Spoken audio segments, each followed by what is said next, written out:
Hello everyone, this is Mr. Campret again. A shout out to my 14 subscribers. Whoever you are, thank you for subscribing, and I hope you find the following video helpful. In this video I'm going over the things you have to think about if you're going to visit Indonesia during the pandemic. Now, why am I making this video? Because I've been getting questions from people I know who are Indonesians or who have a connection to Indonesia and who are planning, or they might want to travel here, but they have some questions, or they're about all the ins and outs and things they have to think about. In my opinion, here are some of the things you have to think about and take into account if you're going to visit Indonesia during the pandemic. Now, the legal landscape. Remember that the regulations can change very quickly, very suddenly, and you'll be along for the ride.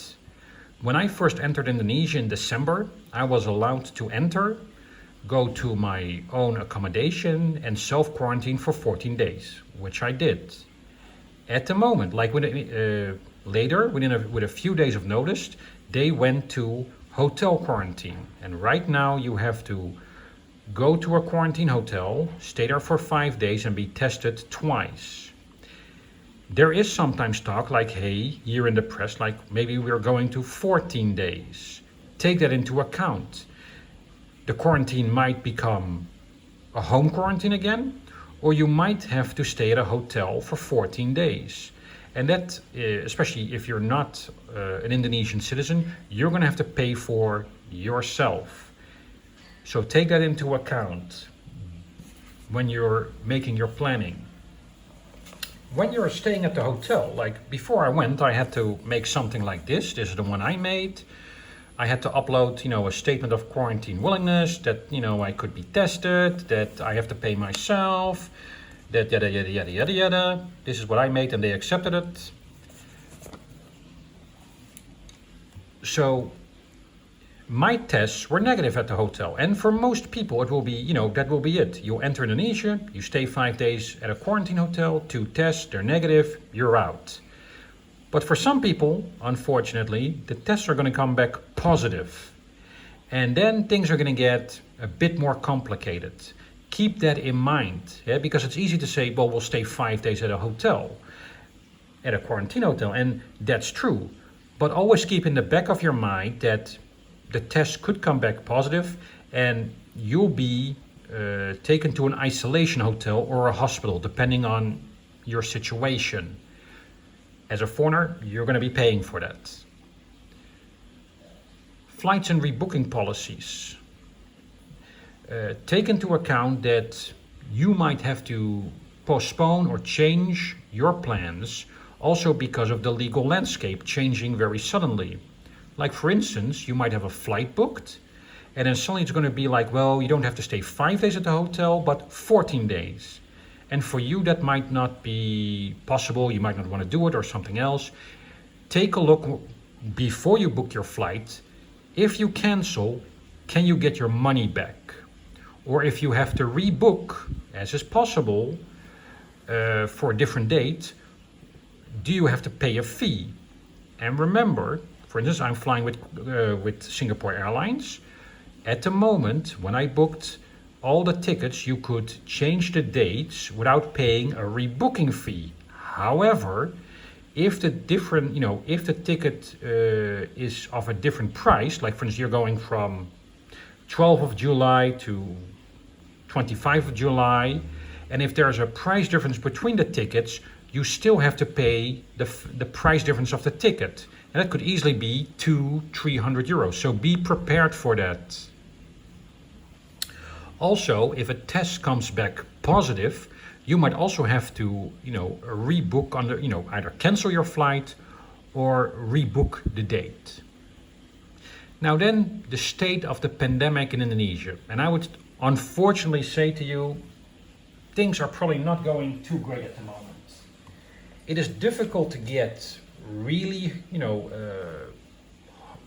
confirmed numbers, because of course the testing regime is somewhat different than some other countries. Now, before I traveled, the first thing I looked for, hey, what are the confirmed deaths? And here you can see the total confirmed COVID-19 deaths in Indonesia compared to the Netherlands.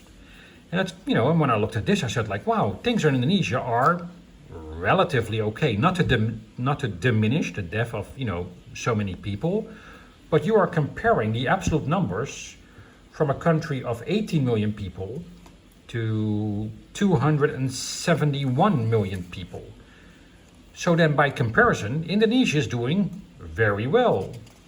And I thought like, well, let's take a look at how is the testing going? Are we missing something?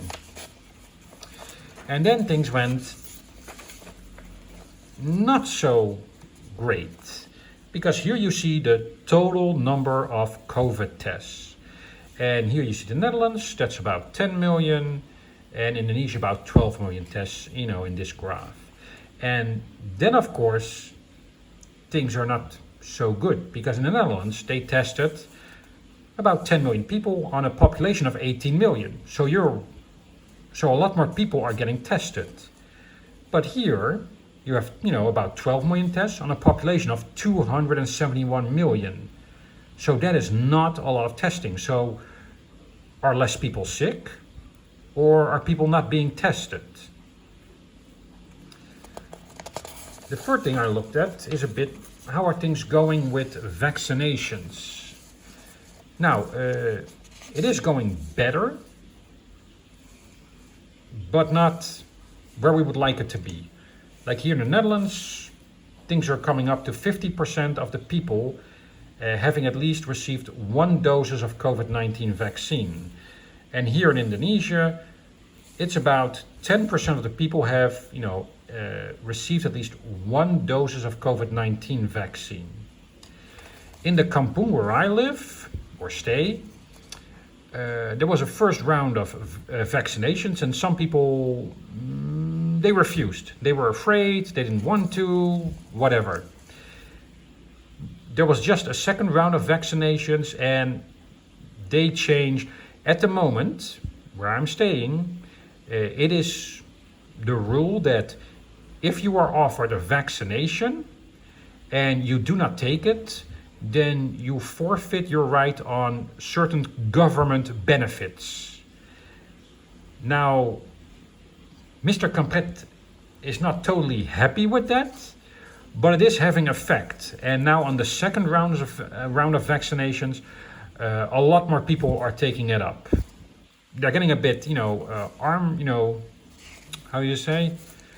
They're being a bit pushed into it, but for their own good, I would say. But still, I would prefer that people, that you could explain to people, hey, this is a good thing to do.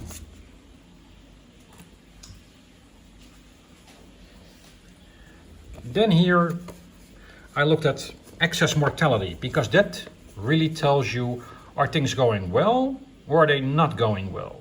Well, look at this.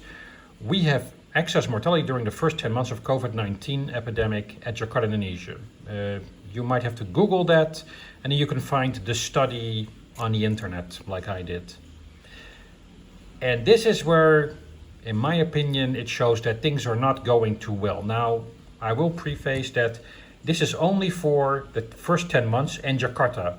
It might not, it might be different in different provinces. It might be better, it might be worse. I don't know. But here, this graph in the report, they compared weekly burials in the 5 preceding years compared to 2020. And that unfortunately looks like this. And here you can see 2020, the burials, and here the previous 5 years.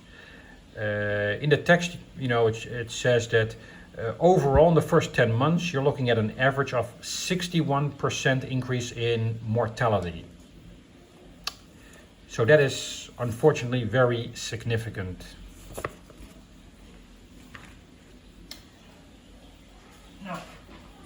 When you travel, I would say take into account your own health. Why? Because of, the graphs I just showed you, you might not want to visit a hospital right now. So If you're having already some other issues with your health, maybe staying where you are might be the best thing you can do and just wait it out for a few more months. Like if you're having heart problems, hypertension, things like that. Conversely, if you are very, young, if you're in good health, and maybe if you already received, like a full, like a vaccination course against COVID-19, then of course your risk profile goes down somewhat. And that might be, like then you might be easier to say like, well, I'll just go and it doesn't, it should all be okay. But take that into account because hospitals might become overwhelmed at some point. And that's bad for everyone, either for people who need the hospital for COVID-19 related medical treatment or for any other treatment. Then also remember, in the beginning of the pandemic, basically in terms of insurance, there was nothing. Insurance companies said like it's a red zone, you cannot go, and if you go, we're not paying for anything, and especially for COVID-19. Now there are insurance products out there, and I would certainly advise you to take a look at them because let's say losing your luggage, there's a limit to how much you can lose, namely how much luggage you have with you. If it's worth €1,000, you can lose €1,000. That's it. Medical costs do not have any reasonable limit. If you, for whatever reason, have to go to a hospital and you progress to needing ICU level care, the bill is going to go towards the sky. Even in Indonesia, that can cost you easily thousands upon thousands of euros. So take a look at options for insurance. This is the insurance policy I have. It is by no means an endorsement of this company. I'm just showing it as an example. It covers medical costs, including COVID-19, and when you read the policy, also in green zones, orange zones, red zones, whatever we have. But read the fine print, because with this policy, when you read the fine print, you're going to the ICU, Mr. Compret is really fine, but if you're only, if the test comes back positive and you're only going to be quarantined extra or going to isolation, they consider quarantine and isolation not a medical treatment, so they're not covering it. And that in itself could, add up to certainly, like €1,000, easy. If you are taken to a, quarantine hotel for an extended stay or to an isolation facility. So take that into account. If you take, before you buy a policy, take a look at it. What's the fine print? What does it cover? Does it cover if a country is a red zone?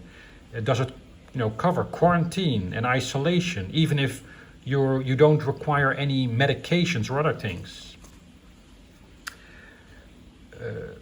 I've seen on the internet that some airline companies are also offering, like Emirates I saw, offers when you buy their ticket with them, also some COVID-19 coverage. Take a look at those deals. Like maybe it's a good thing to have if you're traveling and it might fit your situation. But everyone will have to take a look in your country and in your circumstances, what kind of coverage you think is best for you. And of course, if you're Bill Gates, then whatever.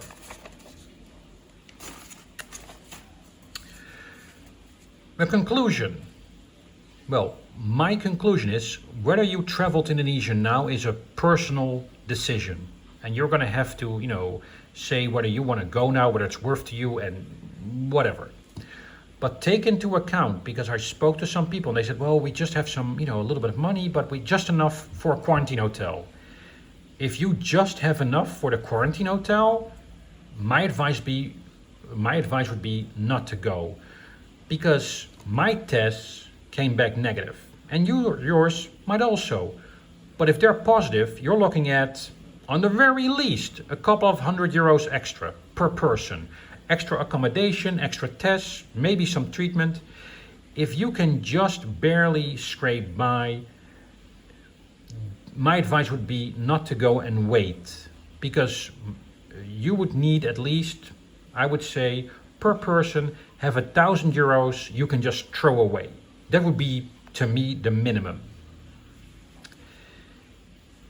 So take that into account, that the test could come back positive, that's going to cost you money. The flights, if this comes back positive, if you're in a quarantine hotel, you might have to rebook flights. That might cost you money. If you progress to needing hospital level care, that could cost you money. So make sure that you can take a financial hit and that where possible, you might have some insurance.